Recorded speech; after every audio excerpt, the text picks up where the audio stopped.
Hello everyone, exam medicine channel में आप सभी का स्वागत है।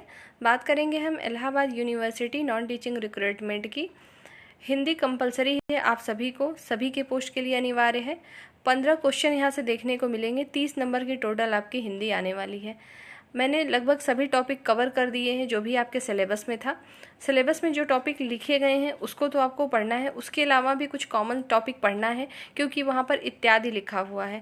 तो आप समझदार हैं कि आपको और क्या क्या पढ़ना है, मैंने पहले भी बताया है। और उसके संबंध में कुछ वीडियो भी दी है जो कि प्लेलिस्ट में पड़ी है। जिनको ज़रूरत हो वहाँ से पढ़ लेंगे, PDF टेलीग्राम से ले लीजिएगा। अब बात करते हैं संपूर्ण संधि की। आप में एक टॉपिक है संधि, संधि विच्छेद। तो इस वीडियो में पूरा हम कवर करेंगे संधि और संधि विच्छेद को। संधि क्या है, संधि के कौन कौन से प्रकार हैं और कौन कौन से एग्जाम्पल हैं जो कि अक्सर रिपीट होते हैं, उसको भी इसमें लिया गया है। जो कि प्रीवियस ईयर में विभिन्न परीक्षाओं में हिंदी में सेम टू सेम संधि विच्छेद पूछे गए हैं या पूछा गया है। ये संधि जो है दे दिया गया है, शब्द पूछा गया है कि किस में आता है, मतलब किस कैटेगरी में है ये। इस तरीके के जो प्रश्न पूछे जाते हैं उसको भी मैंने इसमें इंक्लूड किया है। तो अगर बात कहें तो इस प्रॉपर अगर आप इसको पढ़ते हैं तो इसमें से आपको प्रश्न देखने को एग्जाम में ज़रूर मिलेंगे। यूनिवर्सिटी का एग्जाम हो चाहे कोई एग्जाम हो, अगर हिंदी आपको पूछी जा रही है और वहाँ संधि आएगा तो यहाँ से आपको प्रश्न देखने को मिलेंगे। एक बात और बता दो शुरू में ही कि मैंने संधि में कुछ आपको ट्रिक भी नोट कर दिए हैं। आप उसको भी PDF जब देखेंगे मैं भी आपको बताऊंगी तो आप समझेंगे। लेकिन ट्रिक का मतलब हमेशा यही होता है कि वो हर जगह लागू नहीं होता है। तो ट्रिक सिर्फ मैंने इसलिए लिखा है कि कुछ हद तक जब हमें ऑप्शन नहीं समझ में आएगा कि हम क्या हो सकता है वहाँ पर एक्चुअल में राइट आंसर, तब हम वहाँ ट्रिक का इस्तेमाल करते हुए आंसर दे सकते हैं। लेकिन ट्रिक आप कहेंगे हर समय लागू होगा, तो ऐसा नहीं होता है। समझ में आ गया? ट्रिक हर जगह फॉलो नहीं करेंगे। ये मैं पहले ही चेतावनी आपको दे रही हूँ कि ऐसा नहीं है कि ट्रिक आपने जो पढ़ा वो हर जगह हर काम आएगा। वो कुछ चीज़ों पर ही काम होगा या कुछ जगह पर ही लागू होगा। जब आप अभी पूरा ये वीडियो देखेंगे तो आप खुद ही समझ जाएंगे। आइए शुरू करते हैं और देखते हैं। सबसे पहले बात करें तो उसके डेफिनेशन से ही क्वेश्चन कभी कभी बनते हैं। जैसे पूछा जाता है कि संधि क्या है, तो देखेंगे दो निकटवर्ती वर्णों के परस्पर मेल से जो विकार होता है उसे संधि कहते हैं। विकार का मतलब होता है परिवर्तन। जो भी परिवर्तन होगा उसको हम क्या कहते हैं, संधि कहते हैं। लेकिन आपको ऐसे देगा कि दो निकटवर्ती पदों के परस्पर मेल से संधि बनती है। सही है या नहीं, इस तरीके से प्रश्न बनते हैं। तो ध्यान दीजिएगा, जो समास होता है उसमें दो परस्पर पदों का मेल होता है, जबकि जो संधि होती है उसमें वर्णों का मेल होता है। ठीक है, वर्ण का मेल होगा तो हमारी क्या बनती है, संधि बनती है। अगर वहीं पर पद वर्ड लगा दे तो वो हमारा समास हो जाता है। ये देता है डायरेक्ट आपके डेफिनेशन से क्वेश्चन एक बन जाते हैं एग्जाम में। तो अच्छे से समझिएगा कि दो निकटवर्ती क्या होंगे, वर्णों का जो मेल होगा उससे हमारी संधि बनती है। ये तो रही बात कि संधि क्या है। संधि का मतलब ही है जोड़, मिलाने से संबंधित है। तो संधि मतलब जोड़ होगा। संधि विच्छेद में क्या होगा, शब्द दिया है मतलब संधि है, उसको टुकड़ों में बांटना, लेकिन एक अर्थपूर्ण तरीके से बांटना। दो शब्द जो टूटेंगे उनका मीनिंग भी निकलना चाहिए, उस ढंग से उसको बांटेंगे। ठीक है, तो अगर हम बात करें संधि के प्रकार की, अभी आपको मैंने बताया संधि क्या होती है। दो निकटवर्ती जो वर्ण है उसके परस्पर मेल को संधि कहते हैं। और जो निकटवर्ती वर्ण होंगे उनमें जब हम विकार से उसको अलग कर देंगे तो वही हमारी संधि विच्छेद हो जाएगी। अब आपको पेपर में पूछा जाएगा कि संधि विच्छेद के जैसे कि जो आप प्रकार देख रहे हैं, प्रकार नहीं पूछे जाते, आपको एग्जाम्पल दे दिया जाएगा। पूछा जाएगा ये कौन सी संधि है, व्यंजन संधि है, विसर्ग है, या वृद्ध संधि है, गुण संधि, इस तरीके से प्रश्न पूछे जाते हैं। एक तो ये तरीका है, या दूसरा तरीका ये है कि शब्द दे दिया जाएगा, आपको डायरेक्ट बोला जाएगा कि निम्नलिखित शब्द का संधि विच्छेद करिए। ठीक है, तो दो तरीके से प्रश्न बनते हैं। तो हमें यहाँ समझ लेना है कि संधि के प्रकार। तो मेन अगर प्रकार की बात करें तो संधि जो है 3 प्रकार की है। कौन कौन सी? पहली है स्वर संधि, दूसरी है व्यंजन संधि और तीसरी हमारी विसर्ग संधि है। देखिए स्वर यहाँ पर नाम अगर आ रहा है स्वर संधि में, तो जाहिर सी बात है स्वर संधि हो या स्वर संधि के कोई भी प्रकार हो, उसमें स्वर का जो है महत्व सबसे ज़्यादा होगा। और जो व्यंजन संधि है तो व्यंजन का महत्व सबसे ज़्यादा होगा। और विसर्ग है तो विसर्ग का जो है महत्व सबसे ज़्यादा होगा। मतलब विसर्ग संधि में आपको इस तरीके का विसर्ग देखने को मिलेगा। और व्यंजन संधि में जो भी विकार होंगे, जो भी परिवर्तन हम करेंगे वो व्यंजनों से संबंधित होते हैं ज़्यादातर। स्वर संधि में जो भी विकार या जो भी परिवर्तन होते हैं वो स्वरों से संबंधित है, स्वरों का उलटफेर होता है। कुल मिला के कुछ नियम कानून है, उसके दायरे में रहते हुए संधि विच्छेद किए जाते हैं। और कई फार्मूले होते हैं, आप सब लोग देखे भी होंगे, आपके पास किताब होगी, आपने पढ़ा होगा। लेकिन किताबों की तरह मुझे यहाँ नहीं बताना है आपको, क्योंकि मुझे सिर्फ ऐसी चीज़ बतानी है आपको जिससे कि आप क्वेश्चन वहाँ पे कर लें। आप पूरे इसमें मास्टर हो ना हो, लेकिन क्वेश्चन आए तो सामने आप सॉल्व कर लें, इतना मुझे चाहिए। ठीक है, अगर हम फार्मूले की बात करें जो जिस तरीके से काफ़ी होता है, तो तो आपकी किताब में भी आप तो वहाँ से भी पढ़ सकते हैं। ठीक है, हम यहाँ पे इसी तरीके से चलेंगे। व्यंजन संधि और विसर्ग संधि में भी कुछ प्रकारों को बांटा गया है, लेकिन हमारे एग्जाम की दृष्टि से वो इम्पॉर्टेंट है नहीं, इसलिए हम यहाँ पे उसको देखेंगे भी नहीं। ठीक, लेकिन स्वर संधि के जो प्रकार हैं उनको समझिएगा। दीर्घ संधि, इसको पूरा बोलेंगे तो बोलेंगे दीर्घ स्वर संधि, ये स्वर संधि के प्रकार हैं। फिर गुण संधि, यहाँ पे वृद्धि संधि, यड़ संधि और अयादि संधि, ये सभी जो संधियाँ आपने देखी ये स्वर संधि के प्रकार होते हैं। ठीक है, अब हम एक एक करके सभी को समझेंगे। सबसे पहले हम स्वर संधि के जो प्रकार हैं उनको देखेंगे, फिर उसके बाद व्यंजन संधि, फिर विसर्ग संधि को देखेंगे। उसके बाद जो प्रैक्टिस है, मतलब जो इम्पोर्टेंट क्वेश्चन हमने रखे हैं उसको हम देखेंगे कि कौन से परीक्षा में किस तरीके से प्रश्न पूछे गए हैं। तो आइए शुरू करते हैं। सबसे पहला हमारा है दीर्घ संधि। दीर्घ के नाम से आपको ये पता चल जाना चाहिए कि दीर्घ संधि है, तो इसमें मात्राओं का जो खेल है वो बड़ी मात्राओं का होगा। और ऊपर ये भी एक चीज़ और मैं आपको बता दूं, जो यहाँ पे स्वर है, सभी को तो स्वर पता ही होगा। जैसे इंग्लिश में आप पढ़ते हैं स्वर, मतलब वॉवेल और कॉन्सोनेंट, वैसे ही हिंदी में भी होता है स्वर आपके, जो आप पढ़ते हैं अ आ ई उ, ये सब जो होते हैं ये सभी हमारे स्वर होते हैं। व्यंजन क्या होता है, जो आप का खा गा ये सब यूज़ करते हैं वो आपके जो होते हैं व्यंजन होते हैं। ठीक है, स्वर जैसे व्यंजन को आप बिना स्वरों के बोल नहीं सकते। जैसे हमने क बोला, आप यहाँ पे क लिखते हैं, क बोलते हैं, लेकिन इसमें अ छुपा हुआ है, क ख, मतलब कोई भी व्यंजन बिना स्वरों के बोला नहीं जाता, लेकिन स्वर जो है स्वतंत्र है, आप स्वतंत्र रूप से बोलते हैं उसको। ठीक है, ये डिफरेंस होता है दोनों में। आइए आगे बढ़ते हैं। फिलहाल दीर्घ संधि को देखें। दीर्घ संधि के लिए देखिए मैंने यहाँ जो चीज़ें लिखी हैं इसको पढ़ लीजिए, लेकिन मैं भी समझाऊंगी, समझ में आ जाएगा। देखेंगे, देखिए अ ई और उ, मतलब छोटा ई छोटा आ, छोटी ई और छोटा ऊ के बाद अगर आ आए, मतलब बड़ा आ, बड़ी ई और ऊ आए, ये बड़ा ऊ रहेगा। ठीक है, ये मिस्टेक है, बड़ा ऊ। स्वर आए तो इनको मिलाकर क्या बनेगा, मतलब अ और आ को मिलाएंगे तो आपका आ बन जाएगा, ई और बड़ी को मिलाएंगे तो बड़ी ई बनेगी, ऊ और ऊ को मिलाएंगे तो बड़ा ऊ बनेगा। ठीक है, यहाँ बड़ा ऊ रहेगा। ठीक, तो ये तो हमने ये पढ़ा कि हाँ इसको मिलाने से बनता है, लेकिन क्या ये परीक्षा में पूछा जाएगा? नहीं, ये पूछा नहीं जाएगा आपसे कि ये क्या है। आपको समझने के लिए ये लिखा है, समझ लीजिए कि इसका ये काम है। और जैसे मैंने भी आपको सबसे ऊपर ही बताया कि व्यंजन जो होते हैं, जितने भी व्यंजन होंगे हम उसको स्वर के माध्यम से ही बोलते हैं। जब भी हम कोई व्यंजन से का, खा, गा, घा जो बोलते हो उसमें स्वर मिक्स्ड है आपका। ठीक है, बिना उसके हम बोल नहीं सकते हैं। तो आपको जो है इसको एग्जाम्पल के थ्रू समझना होगा, तब आपको ज़्यादा समझ में आएगा। जैसे मैंने कहा ना कि अगर यहाँ लिखा हुआ है क्या, अ है और प्लस आ अगर है तो बनने वाला जो संधि होगा, दोनों का मेल होगा, वो क्या निकल के आएगा, आ आएगा। ठीक है, इसी प्रकार से जो ई है और प्लस बड़ी ई को अगर हम मिक्स करेंगे, मिला देंगे, तो हमारा रिजल्ट क्या आएगा, बड़ी ई आएगा। मतलब दीर्घ संधि में हम देख रहे हैं बड़ी जो है मात्राएं आ रही हैं। जैसे एग्जाम्पल के तौर पे देखेंगे, उदाहरण देखिए, स्वर धन आर्थी, तो क्या हो जाएगा संधि इसकी, तो स्वार्थी हो जाएगा। इधर ये जो प्लस में डिवाइड किया गया ये संधि विच्छेद है और ये संधि है। ठीक है, तो संधि क्या है, स्वार्थी। स्वार्थी को कैसे लिखा है, स्वर धन आर्थी। लिखा कैसे, देखिए यहाँ स्वर र में छोटा अ छुपा हुआ है। ठीक है, और यहाँ आर्थी है, आर्थी में प्लस कर दीजिए आ। ठीक है, तो इन दोनों को जब हमने मिलाया तो ये हो जाएगा स्वार्थी, बड़ा ई की मात्रा लग रही है। ठीक है, समझ में आया कि कैसे ये चीज़ जो ऊपर हमने लिखी थी ये किस तरीके से डिवाइड हो रहा है। ठीक है, आगे देखेंगे।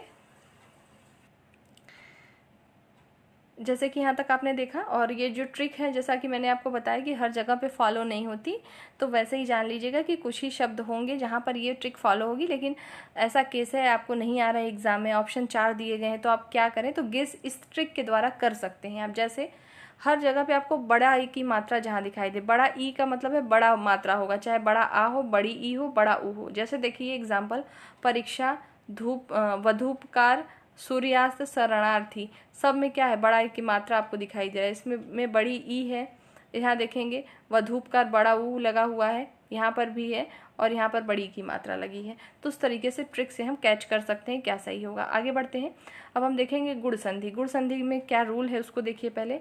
यदि अ और आ के बाद ई या ऊ या ऊ बड़ा ऊ आए और री आए, स्वर आए, तो दोनों मिलने के बाद क्रमशः जो है ए, ओ और अर हो जाता है। कुल मिला के कहने का मतलब क्या है इसका, अगर जैसे अ लिखा है, ठीक है, अ और आ के बाद जो है छोटी ई आए या तो बड़ी ई आए, या छोटा ऊ आए या बड़ा ऊ आए, इन सब में से जैसे कुछ भी अगर आता है तो क्या हो जाता है, यहाँ पे बताया गया है कि आप स्वर के बाद या तो री आए, कुछ भी आता है तो री का अर हो जाएगा और ए की मात्रा आएगी और ओ की मात्रा आएगी। फाइनली रिजल्ट इसका ये आएगा। इसको एग्जाम्पल से समझेंगे तो समझ में आएगा। जैसे देखिए चंद्रोदय जो है गुण संधि का उदाहरण है। और इसी तरीके से देखेंगे गंगोदक। गंगोदक में देखेंगे ओ की मात्रा आ रही है, गंगा धन उदक, परोपकार में पर धन उपकार है, ठीक है, यहाँ पर भी ओ की मात्रा आई है, ठीक। और रमेश में क्या है, रमा धन ईश है, मतलब यहाँ पर भी आ के बाद क्या आ रहा है, ई आ रहा है। तो ये हमारा किस में बदल गया, ए में बदल गया। यही चीज़ यहाँ पर कही गई थी। जैसे परोपकार में क्या हुआ है, परोपकार में पर अ है, अ और प्लस ऊ मिलके क्या हो गए हैं, ओ की मात्रा आई है। फाइनल में क्या आया है, ओ की मात्रा। यहाँ पर क्या है, छोटा अ छुपा है और यहाँ पे छोटा ऊ है, दोनों को मिलाएंगे तो ओ बनेगा, इस नियम के अनुसार जो कि यहाँ पर लिखा है, ठीक है। जैसे मैंने आपको अभी दीर्घ संधि में बताया कि अगर आप भूल जाए फार्मूला तो कैसे हम पहचान सकते हैं एक ट्रिक के माध्यम से, वैसे ही हम इस ट्रिक के माध्यम से जो है गुण संधि को पहचान सकते हैं। कैसे, मैक्सिमम जो वर्ड आपको देखने को मिलते हैं गुण संधि में, उनमें जो है ए की मात्रा का प्रयोग होता है, ये मात्रा लगी होती है, मतलब ये वाली ए, और या तो ओ की मात्रा यूज़ होती है, ओ या ए की मात्रा मैक्सिमम टाइम यूज़ होती है किसमें, गुण संधि में। जैसे देखिएगा उदाहरण, जैसे रमेंद्र, गजेंद्र, नवोड़ा, ठीक है, नवोड़ा, ये सभी क्या है, उदाहरण किसके हैं, गुण संधि के हैं। आगे बढ़िएगा, वृद्ध संधि देखिए, कभी कभी इनके डेफिनेशन से भी प्रश्न आते हैं, लेकिन इस तरीके से नहीं आएगा, आपसे फॉर्मूला नहीं पूछा जाएगा, तो उसके लिए परेशान आपको नहीं होना है। वृद्ध संधि देखिए क्या होता है, अ या आ के बाद ए या ऐ आए तो दोनों मिलकर ऐ हो जाएंगे। मतलब कहने का ये है कि अगर अ है और प्लस ए मिला दिया जाए तो इसके इक्वल क्या आ जाएगा, ऐ आएगा। और अगर इसमें भी हम आ मिलाए हैं, आ, बड़ा आ और ए को मिक्स करेंगे तो फाइनली हमारा रिजल्ट तब भी हमें ए ही प्राप्त होगा। इसके कहने का मतलब यही है फार्मूला जो यहाँ पे लिखा हुआ है। एक तरीके से फार्मूला ही कहेंगे इसको, किस तरीके से आ रहा है। जैसे एक उदाहरण देखना चाहें तो सदा धन एव का हो जाएगा सदैव। अभी बताया गया ना कि ए की मात्रा, देखिए ये छोटा ए है, लेकिन अगर इस पर हम एक ऐसे मात्रा लगा दें तो ये ए की मात्रा हो जाती है, ठीक है। तो वही है कि आपको इस तरीके की मात्रा दिखाई देगी, कैसी, ये वाली मात्रा दिखाई देगी, ठीक है। तो इसकी ट्रिक क्या हो जाएगी, जब जो कोई शब्द होगा उसके बीच में जो वर्ड लिखा होगा उसमें आपको ए और ओ की मात्रा जब आएगी ज़्यादा, तो वो उस ट्रिक से आप पहचान सकते हैं कि वो आपकी वृद्ध संधि होगी। जैसे देखेंगे परमौषधि, फिर लौकेशणा, ये सभी जो उदाहरण हैं किसके हैं, ये सभी हमारे वृद्धि संधि के हैं। और यहाँ पे जो मैंने गुण संधि का बताया था, आपको बताया था कि इसमें एक ही मात्राएं आती हैं। तो जो ट्रिक मैंने बताया, अपने से शांति से बैठ के एक दो बार इसको पढ़ने की कोशिश करिएगा। और आपके पास भी जो बुक होगी, आप जहाँ से भी प्रैक्टिस करते होंगे वहाँ पर इस चीज़ को लागू करने की कोशिश करेंगे तो आप देखेंगे मैक्सिमम टाइम ऐसा आता है कि यही चीज़ होती है। बाकी जिनको फॉर्मूले याद है तो अच्छी बात है, वैसे तो हमें सीधे रास्ते चलने चाहिए, ठीक है, टेढ़े मेढ़े रास्ते को नहीं अपनाना है। तो सीधे का मतलब यही कि अच्छे से फार्मूला याद हो, सब कुछ याद हो, लेकिन एग्ज़ाम में थोड़ा सा ट्रिक अगर हमें याद होता है, ट्रिक का यही खेल है कि हमें याद होना चाहिए, याद नहीं है तो फिर सब कुछ गया, चाहे वो मैथ हो चाहे कोई भी सब्जेक्ट हो। देखेंगे यड़ संधि क्या होती है, जब ई, छोटी ई है या बड़ी ई असमान स्वर के साथ आए। असमान स्वर का मतलब है कि जैसे यहाँ पर ई लिखा, छोटी ई लिखा है, तो जरूरी नहीं कि छोटा अ आए। मान लो यहाँ पे बड़ा आ गया, असमान हो, कुछ भी हो, और ऐसी तरीके से छोटा ऊ और बड़ा ऊ के बाद असमान स्वर आए या री के बाद असमान स्वर आए, तो क्या क्या अर्थ आता है, मतलब जोड़ने पर, संधि बनने पर क्या आएगा, य बनेगा, व बनेगा और र बन जाता है क्रमशः। उदाहरण से समझते हैं, जैसे अत्याधिक को क्या का संधि विच्छेद क्या होगा, अति धन अधिक, अति धन अधिक हो गया। अति में ई है, छोटा ई है, और प्लस यहाँ पे क्या आया है, अत्याधिक है, तो यहाँ पे आ की मात्रा आ गई है, ठीक है। तो दोनों को मिलने पर क्या हमारा बना है, अत्याधिक, तो य आ रहा है यहाँ पे, ठीक है। उसी तरीके से आप इति धन आदि को देखेंगे तो इत्यादि हो जाएगा। और जैसे यड़ संधि को पहचानने का ट्रिक क्या है, तो इसको समझ लीजिए कि जब बीच में मतलब शब्दों के बीच में अधूरे अक्षर आते हैं, अधूरे अक्षर जब आते हैं तो मैक्सिमम टाइम क्या होता है, यड़ संधि होती है। जैसे उदाहरण के तौर पे देखना चाहें शब्दों को, प्रत्येक, अत्यधिक, स्वागत, ये देखिए अब बीच में नहीं आया, लेकिन ये स्वागत आधा अक्षर है, यहाँ पर भी त आधा है, यहाँ पे भी त आधा है, तो ये सभी जब कहीं आएंगे, व आधा आए, त आधा आए, र आधा रहे, तो ये सभी ट्रिक हमारे किस में फॉलो हो जाते हैं, यड़ संधि में होते हैं, ठीक है। आगे देखते हैं अयादि संधि। अयादि संधि क्या होती है देखेंगे, फॉर्मूला देखिएगा, अगर ए है या तो ए है, ठीक है, इसके बाद ये आए, मतलब अय हो जाएगा या तो आए, मतलब दोनों में से कोई भी हो सकता है। इसी प्रकार से ओ और औ में जो हम प्रोनाउंस करेंगे, बोलेंगे, तो अव या आव वर्ड आएगा। उदाहरण के तौर पे समझना चाहें तो जैसे चयन, अयन आ रहा है ना, तो वही चीज़ है कि वही वर्ड निकलते हैं। जैसे आप इसको ट्रिक में कैसे समझेंगे, जब शब्द में अय, अव या अवि बीच में बोलने पर आए, जैसे देखेंगे नयन, नयन में क्या आ रहा है, अयन आ रहा है ना, तो नयन, आपको इसमें से शब्द को ढूंढना पड़ेगा कि ये वाकई में शब्द निकल रहा है कि नहीं। जैसे देखेंगे भावक, वक, तो हमने बोला था अभी कि अव शब्द आएगा, भावक, अव शब्द आ रहा है। उसके बाद से भावुक, उक में भी अगर देखें तो यक शब्द आ रहा है, पवन, पवन में भी आ रहा है अन, तो ये सारे जो सिमिलर वर्ड मिले अगर आपको, तो आप समझ जाइएगा कि वो अयादि संधि है। जो लोग संधि अच्छे से जानते हैं वो इस चीज़ को समझ पा रहे होंगे कि किस तरीके से हम इसमें ट्रिक फॉलो करेंगे तो हमें पता चलेगा। अभी जितना हमने अभी देखा, ये हमारे टोटल स्वर संधि के जो टाइप थे उनको हमने देखा। अब हम बात करेंगे व्यंजन संधि की, जो संधि का दूसरा पार्ट है, मतलब दूसरा भाग है, जो कि इम्पॉर्टेंट है। जैसे देखेंगे व्यंजन संधि के बाद यदि किसी स्वर या व्यंजन के आने से उस व्यंजन में जो विकार या जो परिवर्तन होगा उसे हम व्यंजन संधि कहेंगे। जैसे देखिएगा यहाँ लिखा हुआ है संधि विच्छेद, संधि छेद। संधि छेद को क्या लिख सकते हैं, तो संधि छेद हो जाएगा।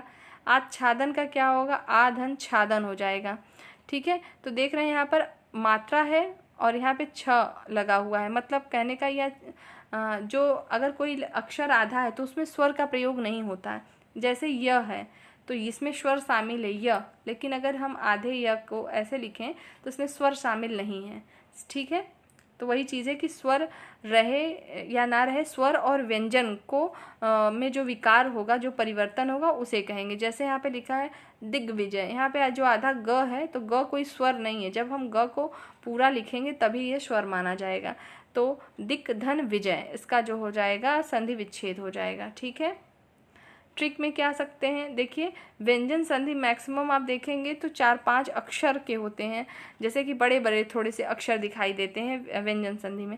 जो आपको मैं ये ट्रिक बता रही हूँ ये ऐसा नहीं कहीं किताब में लिखा है कुछ भी, मतलब जितना अनुभव मैंने किया है, जो मुझे लगता है कि आप अगर ये ट्रिक को कोई फॉलो करे तो कुछ हद तक वो चीज़ें सही कर सकता है। जिनको ये लगता है वो ही करेंगे, ऐसा कोई बाउंडेशन नहीं है कि जो मैंने बता दिया ऐसा होता ही है, ठीक है। तो अपने हिसाब से आप देख लीजिएगा। बाकी सभी के लिए सामान्य यही है कि नियम ये है और उसके अनुसार ये चीज़ें हैं, तो आप चाहें तो सिर्फ इसको फॉलो करेंगे सभी में। विसर्ग संधि का मतलब क्या होता है, तो विसर्ग संधि का मतलब आपको हर इस तरीके से विसर्ग जरूर दिखाई देगा विक्षेद होने पर, तो विक्षेद करने आना चाहिए तभी। जैसे देखेंगे विसर्ग के बाद किसी स्वर अथवा व्यंजन के आने से विसर्ग में जो परिवर्तन होगा उसे हम विसर्ग संधि कहेंगे, ठीक है। जैसे देखेंगे निस्तार, निस्तार को क्या कह सकते हैं, निः धन तार, और दुस्तर को दुह धन तर, ये हमारे क्या हो जाते हैं, विसर्ग संधि के उदाहरण हैं। अब हम बात करेंगे ऐसे एग्जाम्पल की जो कि परीक्षा में पूछे जाते हैं, अक्सर आ जाते हैं, उन्हीं को मैंने यहाँ रखा है, आप देखते चलिएगा। जैसे देखेंगे, पूछा जाएगा भगवत गीता का संधि विच्छेद करिए, तो क्या हो जाएगा, भगवत धन गीता। देखते चलिएगा। मनोरम का क्या होता है, मनः धन रम। देखिए यहाँ पे अह की मात्रा आई, ये विसर्ग इसको कहते हैं, रेशियो वाला जो होता है, तो ये विसर्ग संधि का उदाहरण है, यहाँ लिखा भी है। अनंत, अनंत का जो है संधि विच्छेद क्या होगा, अन धन अंत। ठीक है, परीक्षा में ऑप्शन में जैसे ये भी देता है और ऐसे दे देगा, अन पूरा लिखा रहेगा, हलंत नहीं लगाएगा, आधा नहीं करेगा, तो थोड़ा सा केयरफुल होके थोड़ा सा चेक करिएगा। इत्यादि का देखेंगे क्या होगा, इत्यादि का हो जाएगा संधि विच्छेद इति धन आदि। उज्ज्वल का क्या होगा, उत धन ज्वल। देखिए उज्ज्वल कैसे लिखा है, डबल ज आधा है, ये आपके शुद्धि मतलब अगर शब्द को शुद्ध करने को आता है तो ये अक्सर पूछा जाता है। स्वागत, स्वागत का क्या होगा, देखेंगे शु धन आगत, ये यड़ संधि है। आगे देख लीजिएगा, अगला देखिए, इसमें ये सभी परीक्षाओं में पूछे गए हैं, देखेंगे अन्यान्य का क्या होगा, अन्य धन अन्य का, ये क्या है, दीर्घ संधि, दीर्घ स्वर संधि है। अभी हमने अधिक अधिक पढ़ा था ना, जिसका अधिकाधिक था, वो भी हमारा जो है दीर्घ स्वर संधि का उदाहरण था। गंगोदक का गंगा धन उदक, ये गुण संधि है। इत्यादि का इति धन आदि होगा, ये यड़ संधि है। तेजोमय का क्या होगा, तेजह धनमय, विसर्ग संधि। हरिश्चंद्र का हरि धन चंद्र क्या होगा, विसर्ग संधि होती है। ठीक है, ये सब जो उदाहरण आपको बता रहे हैं इसको रिपीट कर लीजिएगा, कई बार पढ़ लीजिएगा, यहाँ से आपको प्रश्न डायरेक्ट आ सकते हैं एग्जाम में। अगला देखेंगे, मनोनुकूल का क्या होगा, ये विसर्ग संधि है, मनोधन कुल हो जाएगा, इसी वजह से ये क्या है, विसर्ग संधि है। दुशासन का दुह धन शासन, ये विसर्ग संधि हो जाएगा। महर्षि जो है महर्षि क्या है, ये स्वर संधि है। जगदीश क्या है, तो जगत धन ईश है। यशोदा को कैसे संधि विच्छेद करेंगे, तो यशः धन दा करेंगे। स्वागत, स्वागत जो है कौन सी संधि है, तो यड़ संधि है। महोत्सव जो है महाधन उत्सव, इसका संधि विच्छेद होगा। आगे देखते हैं, मोस्ट इम्पॉर्टेंट है ये पावक, ध्यान दीजिएगा, ये अक्सर पूछा जाता है पेपर में। ठीक है, यहाँ पे देखेंगे पावक का क्या होगा, पौ धन अक होगा, और ऑप्शन में ये लिखा होता है पो प्लस अक लिखा रहेगा, तो आप किसको राइट करेंगे, पौ धन अक, पावक का जो है संधि विच्छेद। जगदीश का क्या होता है, जगत धन ईश होगा। नेक्स्ट देखिएगा, आग्नेयास्त्र का क्या होगा, याग्नेयास्त्र का होता है, ये दीर्घ संधि है। गजेंद्र का क्या है, ये गुण संधि है। नौड़ा क्या है, तो गुण संधि है। अति धन इत, अतीत होगा, जो कि दीर्घ संधि है।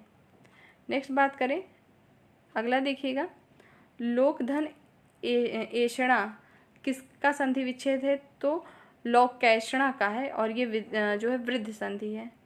अभ्यर्थी, अभ्यर्थी कौन सी संधि है, तो यड़ संधि है। पर्यवेक्षण क्या है, तो ये भी हमारी यड़ संधि होती है। आगे बढ़ते हैं, देखते हैं इंपॉर्टेंट आगे क्या है। जैसे देखेंगे, पवन का क्या होगा, पोधन अन होगा। देखिए वहाँ पावन लिखा था, यहाँ पे पवन है, ये अयाधि संधि है। ठीक है, इसमें कन्फ्यूज़न में ना रहेंगे। देखिए ये पावक था, तो यहाँ पे क्या हो गया था, औ की मात्रा हो गई थी, और यहाँ पे पवन है तो क्या हुआ है, पो की मात्रा, ओ की मात्रा हो गई है। अगर यहीं पे हम पावन लिख दें तो यहाँ पर क्या हो जाएगा, ये वाली मात्रा हो जाएगी। तो थोड़ा थोड़ा सा मिस्टेक होता है और इसी को रिपीट कर देता है कई बार पेपर में। श्रवण का देखेंगे, श्रोधन अन होता है, ये अयाधि संधि है। नयन जो है नेधन अन होगा, ये अयाधि संधि है। नायक जो है नैधन अक है, ये अयाधि संधि है। ठीक है, आगे देखेंगे, नायक में नैधन अक है, तो ये अयाधि संधि है। पावक में पौधन अक है, अयाधि संधि है। उज्ज्वल क्या है, उत धन ज्वल है, ये जो है व्यंजन संधि है। अयाधि संधि में देखा होगा आपने, ये सब जरूर है, अन अन अक, ये सब प्रोनाउंस हो रहा है, तब क्या है, ये सभी अयाधि संधि के उदाहरण आ रहे हैं। अगला देखेंगे इंपॉर्टेंट क्या है। जैसे देखिएगा, संधि विच्छेद पूछा जा सकता है। सुरेंद्र का क्या होगा, सुरधन इंद्र। महेंद्र का होता है महाधन इंद्र। गायक का गय धन अक। निर्भय का निह धन भय। उल्लेख का होगा उत धन लेख, संतोष का हो जाएगा सम धन तोष, विश्वामित्र का संधि विच्छेद होगा विश्व धन अमित्र। देखिएगा इसका आप जो है किस तरीके से लिखा है इसको भी देखते चलिएगा, सुनिएगा नहीं सिर्फ देखते भी चलिएगा किस तरीके से लिखा है, क्योंकि इसी में गलती कर देता, हलंत इधर का उधर दे देगा एग्जाम के ऑप्शन में। सदाचार का सत धन आचार, देव्यर्पण का होगा देवधन अर्पण, संशय का सम धन शय, और अगला दिया है शरत चंद्र का होगा शरत धन चंद्र, निर्बल का निह धन बल, उज्ज्वल का उत धन ज्वल, संगम का सम धन गम, संगम हो जाएगा। ठीक है, तो जितने मैंने आपको इसमें बताए हैं सभी इंपॉर्टेंट है। जो डेफिनेशन बताई जिस तरीके से बताया आप उसको पढ़िएगा। बाकी आपके पास किताब होगी, आपको मिल जाएगा। ये संधि ऐसी बड़ी चीज़ नहीं है कि आपको हर जगह ना मिले, वो मिल जाता है। अगर आपको ये ट्रिक सही लगती है तो उसको फॉलो करिएगा, इसको एक दो बार खुद से पढ़ के लागू करिएगा एग्जाम्पल में, तब आपको समझ में आएगा कि हाँ ये चीज़ सही हो रही है या नहीं हो रही है। तो मैक्सिमम टाइम ये रिपीट होते हैं और ऐसा होता है कि वो ट्रिक फॉलो हो जाएगी। तो इस वीडियो में फ़िलहाल इतना ही। नेक्स्ट वीडियो में नए टॉपिक के साथ हम फिर मिलेंगे। जय हिंद।